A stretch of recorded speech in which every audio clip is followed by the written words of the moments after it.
la ilaha illallah, la ilaha illallah. Balanya hana hamzah hinan. Kedua hamzah tengok la, dah kun la ilaha illallah, la ilaha illallah.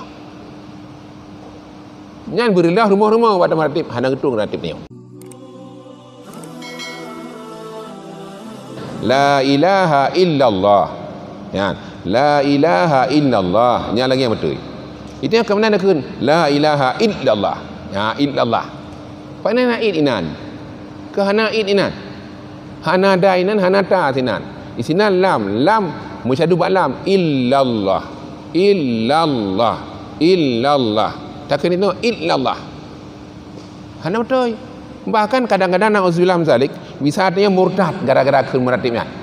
Karena salah makna tu, masalah baca salah makna bisa murtad tu. Nah, ni. Pulang mbak kadang-kadang la lagi yang cit la ilaha illallah, la ilaha illallah. Balanya hana hamzah hinan. Kedua hamzah tengok la, dah kun la ilaha illallah, la ilaha illallah.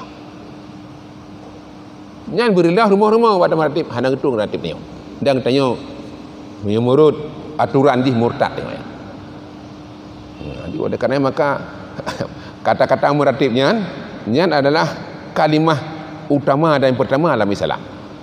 Sesuai yang tamu Islam tetapnya berkhilaf. Mana berkenyala hanasi Islam. Kemudian ni kalimah la ilaha yang kalimah utama dan pertama dalam Islam. Yang paling terhormat, yang paling pun yang ke kalimahnya. Asyhadu an la ilaha illallah wa asyhadu anna Muhammadar Rasulullah. Menyatakan merangapu sina murtad dia. Lada menyatakan benar lo dengar. Lo dengar apa lo dengar ke mak urang ba radio dengar. Ba radio motor dong. Motor Avanza angka hanali kan pulau. Sirau ragam maratib, sirau rina maratib. Di ragam keun la ilaha. Urina keun illallah. Keun ragam la ilaha. Keun rina illallah. Jadi manduanya je ke sebuah kalimat. Mandua keunnya je ke sebuah kalimat. Uragam keun la ilaha, urina keun illallah. La ilaha illallah keun urina. La ilaha illallah keun urina. Ngan urang keun la ilaha nya murtad tu. Hana Tuhan ibu haji. Kan kamu murtadnya hana Tuhan ibu kah? Ya, yang pakai kompromi maratib. Tak kata kan dong dikat. Dokun la ilaha tak kata illallah. Man orang lain kan pasti murtad. Durinaunya punya akui lagi yang kun murtad cici. Punya hana akui baik kun. Punya kadikun yang kana kadakui lagi kun bayan. Buta kengan. Punya buta kengan cici murtad. Ya, mari jadi kan mangat tunggu bab maratib yang salah-salah kan. Kedih lawan nakar gara-gara ratib. Ni kan maratib tamu surga. Itu maratib tamu neraka kagura. Nah. Menaci sama dia. Tak baca sama dia hari tanya. Kadang-kadang salah takun.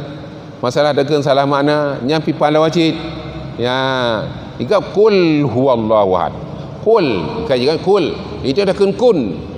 Kun huwallahu ahad. Pandai kun yang kan galaminan. Kul huwallahu ahad. Itu yang akan kun huwallahu ahad. Gimana? Ini kan tetap pada wayan karenanya kun mana berkata olehmu hai Muhammad. Kun benar kamu hai Muhammad. Salah mana haji. Jadi oleh karenanya maka ditanya bacaan-bacaan yang terbacanya dalam masalah wirid katanya sebenarnya harus kita perhatikan dan berlihai, bertegah-tegah kemudian.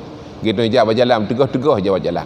Mana tegak-tegak jalan jalan, hanya dejak jalan ipok di motor ipok di Honda kadang-kadang. Bahkan kan hanya tegak-tegak dejak, pakai jalan tirau ni nan. Yang nanti kalimahnya, tapi kita kalimahnya pasal lagi ada orangnya. Kiban mati berdoa, lagi ada aku lagi aturan.